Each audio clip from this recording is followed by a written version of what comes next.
these emails and texts, which are private, No, I those are didn't say okay that. No, too? I said it's okay to go in their room and search and things like that. If you think they're on drugs, if you're trying to find out evidence that your child is on drugs, and I think this is different from sex and things like that, and just trying to find out about it. I think if you really think they're having a problem and their grades are falling and they're lying to you and you're trying to figure out how to get them help, you have a right, because they've already broken that on trust. death's doorstep. They literally might be that drastic. Right. And I think that... Let's move on to another red line I just thought about because it came up in my life recently. Here's another scenario.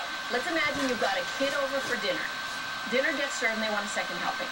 Then they want a third This is helping. Dr. You're looking at this This kid is the and they're doctors. clearly a This is little Paul bit, Beck and not a Polly little bit, Basal. they Hi look there. overweight. This is HealthTipRap. Does it cross the line I'm just to getting tell set up that here. parent they need to be a little more helpful in how they raise their child? You're telling me the parent or not the child? Not the child, never the child. Just go slow down, boy.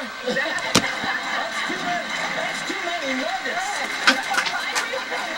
I believe that they need to learn to be a guest. And I always say, in our house, we don't watch TV until we do homework. Or in our house, we don't have second helping. So they sort of learn to, when in Rome, do as the Romans do. But what do you tell the parent? Doing what I've done, I've learned that you don't solicit. You don't go up to people and say, hey, let me tell you. They have to come to you or they're not going to be receptive anyway.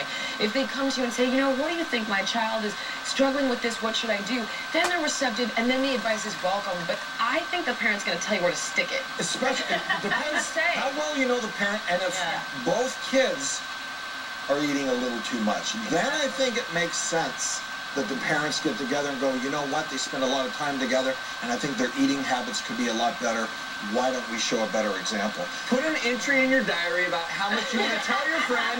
Leave the diary on the table, and then they read it indirectly, and your message gets across. So we were talking about how to do for kids and So what about to the flip side? You have a kid over your house who's deal with clearly problems exhibiting that anorexic might be entering behaviors. in. She's taking the What can bun you off do her if you're a hamburger parent and just and eating you the want to hamburger. find She's out moving more? food around, Well, and this you is a notice the show weight that loss. has Do you that bring children. that up to a parent? I think absolutely, because then